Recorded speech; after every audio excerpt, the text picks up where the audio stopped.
It's snowing outside, and Michael now has a day off tomorrow, so come beat my face with me while I tell you how reintegration from deployment has been now that Michael has been home about a month. Okay, I am gonna dye my eyebrows for the first part of this. I dyed them like halfway last night, but I like them dark, so I'm gonna dye them again.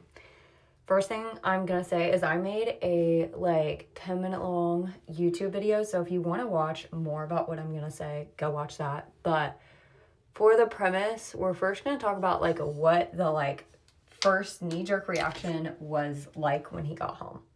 I have this huge cowlick in the back that I need to flatten down, but the first couple weeks, like the first week, I would say it was a lot of like, oh my gosh, he's really here. Like kind of just like honestly in disbelief.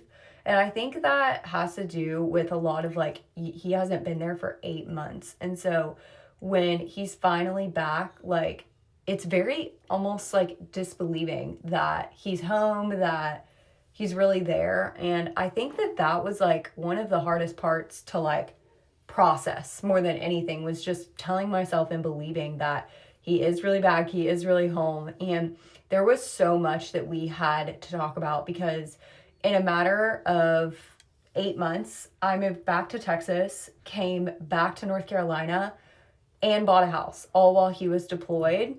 And so there was a lot in our personal lives that had happened. And honestly, he was gone for a lot of it. And we just had so much to talk about. I feel like, sometimes you're on a date and like the conversation ends. Not the case. We literally talked for hours, for like days. And that was a really sweet part of it, was just getting, honestly, like to truly catch up. Like I loved and enjoyed so much of getting to like hear how his life was and for him to hear how mine was over the last period of time. The second thing I'll say is straight up, like we were just not used to each other like at all. And we had to relearn a lot of things that you wouldn't think you would need to relearn. But there was a lot of like relearning that was done in those like first really initial like few days.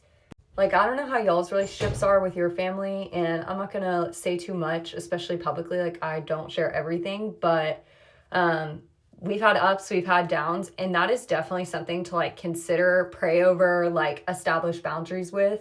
My husband did that the minute he got home, and that played out over the course of a few days, but definitely just establishing boundaries super quick because you've just been apart from each other for literally almost a year. And so establishing boundaries with friends, family, super quick, as you can.